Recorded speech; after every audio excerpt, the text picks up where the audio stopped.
The rain fell in sheets across the military cemetery, each droplet hammering against the obsidian memorial stone like tiny fists demanding entry to the earth below. Evan knelt in the mud, his uniform soaked through, his shoulders shaking with sobs that seemed to tear themselves from somewhere deep within his chest. His fingers traced the golden letters etched into the stone. Hannah Chen Morrison, Lieutenant Commander, United Earth Defense Force, daughter, hero, hybrid.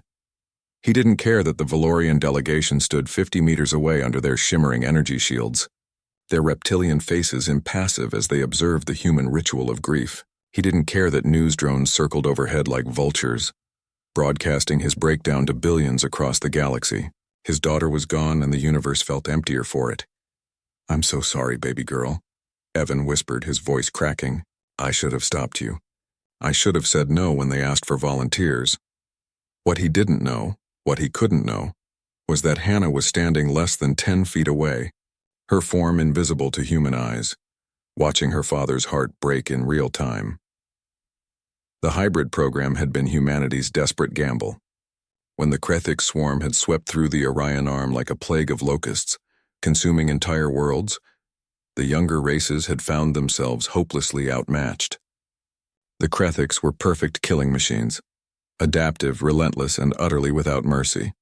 Conventional weapons barely slowed them down. Enter the Valorians, one of the galaxy's elder races. They had fought the Krethics to a stalemate millennia ago using biological augmentation, fusing their own DNA with that of creatures from their homeworld, beasts humans would have called dragons. The Valorians had offered humanity the same chance: volunteer for genetic restructuring, gain the power to fight fire with fire, but accept that the process was experimental and irreversible. Hannah had been among the first to volunteer. Evan remembered that day with crystalline clarity, his brilliant, stubborn daughter standing in their kitchen, her acceptance letter clutched in her hand, her eyes blazing with determination. "Dad, I have to do this," she'd said. "If we don't stop the Krethics, there won't be an Earth left to protect." He'd tried to talk her out of it. He'd shown her the statistics: 40% mortality rate during the bonding process, severe psychological trauma in 60% of survivors, complete genetic restructuring that would make her something neither fully human nor fully Valorian. But Hannah had inherited his stubbornness. She'd gone anyway. The transformation had been excruciating. Hannah's body had been broken down and rebuilt at the cellular level over the course of 3 months. When Evan had finally been allowed to see her, he'd barely recognized his daughter. She stood 7 feet tall now, her body covered in iridescent scales that shifted color with her emotions. Great leathery wings folded against her back. Her hands ended in retractable claws that could shear through starship hull plating. Her eyes glowed amber and the dark reptilian pupils slit vertically. When she spoke, her voice carried a reverberating quality that made Evan's bones vibrate. But underneath all that, she was still Hannah. Still his little girl who'd cried when her goldfish died, who'd spent hours building model starships in the garage, who'd texted him terrible puns from across the galaxy. "Hey, Dad," she'd said that first day, tears streaming down her scaled cheeks. "I know I look like a monster, but it's still me. I'm still your daughter." Evan had pulled her into his arms, carefully because she was strong enough now to crush him accidentally, and held her while she wept. "You could never be a monster, Hannah.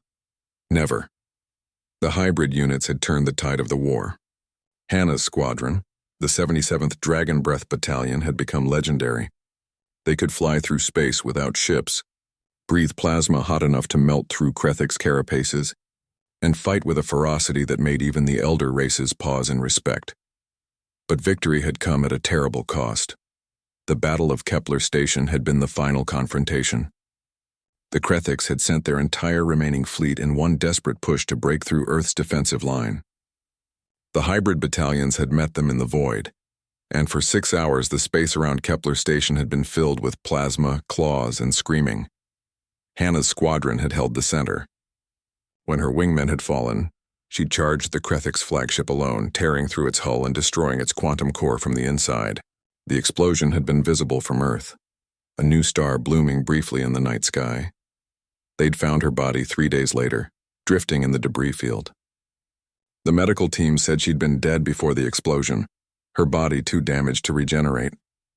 They'd given Evan a sealed casket and told him it was better that he didn't look inside. That had been 2 weeks ago. Now, in the rain, Evan's grief poured out unchecked. You saved everyone, baby girl. The whole damn species. But I'd trade it all. I'd trade Earth itself to have you back. I'm so proud of you. I'm so proud. But God, Hannah, I miss you so much it's killing me. Hannah felt her ethereal form shudder. If she'd still had tear ducts, she would have been weeping alongside him. The Valorian scientist hadn't told humanity everything about the hybrid process. They hadn't mentioned that the most powerful hybrids, those who pushed themselves past theoretical limits, sometimes transcended physical death entirely. Their consciousness would persist, anchored to reality by will alone, existing in a state between matter and energy. Hannah had been surprised, too, when she'd woken up after the explosion. Her body gone, but her mind somehow still intact. She could observe the physical world but not interact with it.